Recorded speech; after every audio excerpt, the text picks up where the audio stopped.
Hello everyone, good morning. मैं हेमंत कुमार, और जो लोग नए हैं मेरे चैनल पे, मैं उनको बता दूं, मैं एक कॉस्ट अकाउंटेंट हूं और मैन्युफैक्चरिंग इंडस्ट्री में काम करता हूं। मैं पिछले 6 साल से मैन्युफैक्चरिंग इंडस्ट्री में हूं और कॉस्ट अकाउंटिंग की ही जॉब कर रहा हूं। तो यार, मेरा ये जो ब्लॉग है उनके लिए बहुत ज़रूरी है, जो फाइनल के स्टूडेंट हैं, इंटर के स्टूडेंट हैं और जो पढ़ाई कर रहे हैं सीएमए प्रोफेशन की। तो मैं आपको ये बात बता दूं कि जो लोग जॉब ढूंढ रहे हैं उनके लिए कुछ ऐसे की चीजें मैं बताता हूं कि उनको जॉब में थोड़ी सी आसानी हो जाएगी। जो लोग बहुत फ्रेशर हैं, जिन्होंने सिर्फ ट्रेनिंग करी है या जिन्होंने सिर्फ प्रैक्टिकल एक्सपोजर लिया है थोड़ा सा, और जो जॉब परस्यू करना चाहते हैं, अब आगे जॉब ढूंढ रहे हैं, तो उनके लिए भी बेनिफिशियल है ये, और उनके लिए भी बहुत बेनिफिशियल है जो फाइनल का एग्जाम देने वाले हैं। तो दोस्तों, मैंने अपने 6 साल के करियर में जो मैंने सबसे पहला जो अपना जो मेरा स्टार्ट था, वो मेरा था एक फॉर्म में। तो फॉर्म में क्या था, जब हम जॉब करने गए, यानी जो अपना कहते हैं कि प्रैक्टिकल ट्रेनिंग थी, वो अपना 6 महीने की रिक्वायर्ड थी उस टाइम, कि आपको 6 मंथ प्रैक्टिकल ट्रेनिंग करनी है। आप कहीं भी कर सकते हो, आप इवन किसी कंपनी में जॉब का भी एक्सपीरियंस ले सकते हो, आप फॉर्म में भी कर सकते हो, आप कोई भी काम कर सकते हो। और कोई भी काम इन द सेंस कि आप कोई भी जॉब करके अकाउंटिंग प्रोफेशन का या किसी भी बड़ी कंपनी में जो कि लिस्टेड है, आप करके आप अपना प्रैक्टिकल एक्सपोजर सबमिट कर सकते हैं इंस्टीट्यूट को, फिर आपको एग्जाम देने के लिए आप एबल हो जाओगे। लेकिन उस टाइम दोस्तों, एक बात बताऊं, ये नया रूल आया था और इसमें जो मैंडेटरी जब कर दिया, तो उसके लिए ट्रेनिंग के लिए बहुत से लोग इधर उधर जाने लगे। कई लोगों को ट्रेनिंग भी नहीं मिली, तो इंस्टीट्यूट ने 100 आवर की खुद ही इन हाउस ट्रेनिंग या प्रैक्टिकल सर्टिफिकेट देना स्टार्ट किया एग्जाम के लिए, ताकि बच्चे एग्जाम दे पाए, क्योंकि उस समय बहुत शॉर्टेज हो गई थी अचानक से। तो उस टाइम मैंने क्या किया कि मैंने भी बहुत सारी प्रैक्टिकल ट्रेनिंग ढूंढनी स्टार्ट करी। मैंने काफी सारे इंटरव्यू भी दिए, जो पीएसयू सेक्टर में भी दिए, जो इंडस्ट्रियल ट्रेनिंग अपने इंस्टीट्यूट के साइड से निकलती थी, मैंने वो भी दिए। मैंने कंपनियों में भी दिए, जो जॉब के लिए ऑफर आते थे उन पे भी गया, बट मेरे को सही में जमा नहीं, ये सारी चीजें बिल्कुल नहीं जमी। मैं जो पीएसयू सेक्टर में लोगों के रिव्यू लेता था, तो उसमें ये होता था कि भाई काम वाम नहीं सिखाते ज्यादा, आपको खाली बैठा रहना पड़ता है, अब काफी सारी चीजें थी, एक्सेट्रा एक्सेट्रा। तो सबने ऐसा ऐसा बोला, तो मैंने सोचा यार छोड़ो, क्या पीएसयू में जाना, काम वाम तो मिलता नहीं है इतना अच्छा। तो मैंने वो आइडिया गिव अप कर दिया। फिर मैं जो प्राइवेट जो कंपनीज होती हैं, मैं उसमें गया, इंटरव्यू दिया। फिर मैंने ये देखा कि वहां पे तो आपको प्रॉपर जॉब ही करनी है, मतलब एक रिलीफ नहीं मिलता आपको कि आप पढ़ पाए। तो मैं सोचा यार कि वो भी नहीं है, प्लस काम का भी नहीं पता, क्योंकि मेरे को सबसे ज्यादा कंफ्यूजन थी इस प्रोफेशन को लेके कि मेरी जॉब आगे रिस्पॉन्सिबिलिटी क्या होगी। क्योंकि देखो, जो सीए के स्टूडेंट होते हैं उनको 3 ईयर तो चार्टर्ड अकाउंटेंट के पास प्रैक्टिस करनी पड़ती है, ठीक है, और उनका ये मैंडेटरी क्राइटेरिया है कि आप चार्टर्ड के पास ही करोगे।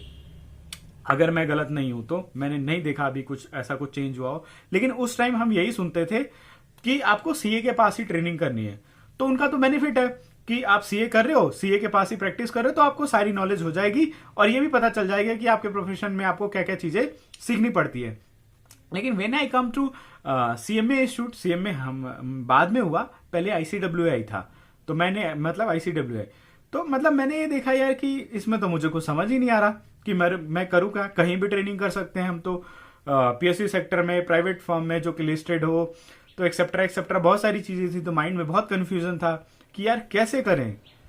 तो फिर मैंने इंस्टीट्यूट के साइट पे मैंने किसी से कंसल्ट किया, अपने नियर बाई किसी एक्सपीरियंस पर्सन से कंसल्ट किया कि क्या करना चाहिए इन दैट केस। तो उसने एडवाइस किया कि कॉस्ट अकाउंटिंग की भी फर्म होती है, आप कॉस्ट अकाउंटिंग फर्म में भी आप जाके ये काम कर सकते हो, आपका वहां का भी एक्सपीरियंस काम आएगा ही आएगा, और आपको एग्जैक्टली पता चल जाएगा कि इसमें क्या है। तो मेरे को वो बात बहुत सही लगी। तो मैंने कहा हाँ यार, मतलब जो मैं परस्यू कर रहा हूं मैं वही काम करूंगा, तो मुझे एग्जैक्टली पता चलेगा कि इस प्रोफेशन में क्या क्या चीजें आती हैं। क्योंकि कॉस्ट अकाउंटेंट के पास वो सारी चीजें ज्यादा आती होंगी जो हमारे प्रोफेशन से रिलेटेड हो, जो हमारे जॉब से रिलेटेड हो। तो मैंने ये चीज की। फिर मैंने स्टार्ट की ट्रेनिंग सर्च करना कि कहां से ट्रेनिंग सर्च करूं। तो मेरे को जैसे तैसे एक फर्म से कांटेक्ट हुआ, 2-3 फर्म से कांटेक्ट हुआ, बट नियर बाई में मेरा एक कोई मतलब है, मैं नाम नहीं लूंगा, बट है मतलब उनके यहाँ मैंने लकीली इंटरव्यू दिया, प्रॉपर इंटरव्यू दिया, प्रॉपर सारे प्रोसेस किए, डॉक्यूमेंटेशन हुआ, जो इंस्टीट्यूट की गाइडलाइन थी उसके अकॉर्डिंग मुझे मिला। और वहां पे सबसे बड़ा बेनिफिट मिला कि he is also cost accountant and very touch wood, he is very good cost accountant and still I'm in touch with him और he is my favorite bosses ever और अभी भी हैं।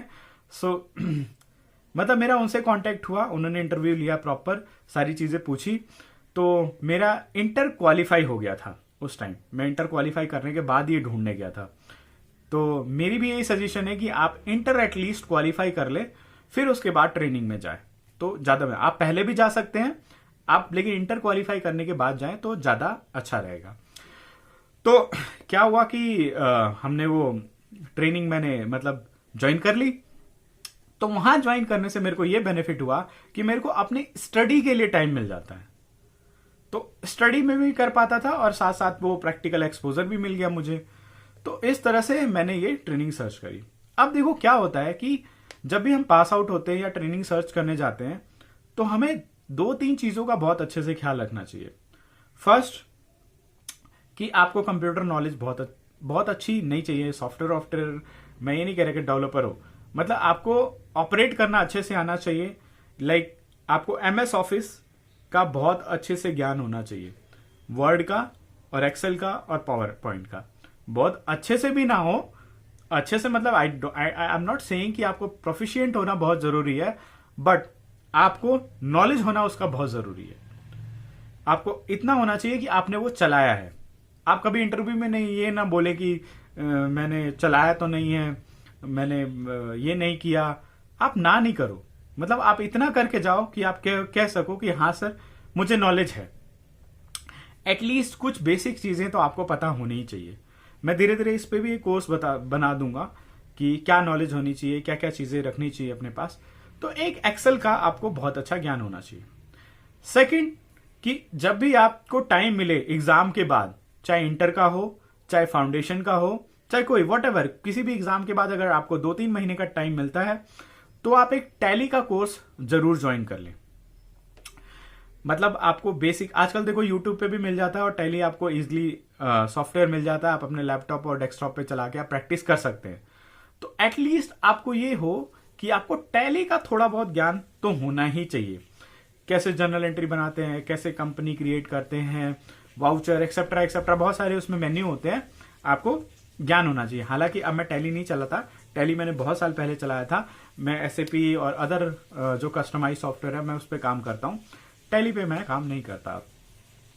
तो आपको ये 2 चीजें स्ट्रांगली, मैं कह रहा हूं स्ट्रांगली करके ही प्रैक्टिकल ट्रेनिंग के लिए जाइए। सच में कह रहा हूं, आपको बहुत बेनिफिट मिलेगा। आप ये एडवाइस जरूर लीजिए। आप ये 2 चीजों के लिए ट्रेनिंग या जॉब के लिए भी जाते हैं तो आपको ये 2 चीजें बहुत अच्छे से करके जानी चाहिए। अगर आप फाइनल पास आउट हैं तो आपको थोड़ा बहुत नहीं, बहुत अच्छी तरह से एक्सेल का नॉलेज रखना चाहिए। मैं अच्छे अच्छे ब्लॉग और बनाऊंगा इसके ऊपर, ताकि आप मोटिवेट भी रहें और इस कोर्स को समझे, बारीकियों को समझे, कौन सी ट्रेनिंग लेनी है, कहाँ लेनी है, कैसे ढूंढनी चाहिए, आपको क्या करना चाहिए आगे ग्रोथ के लिए, वो सारी चीजें।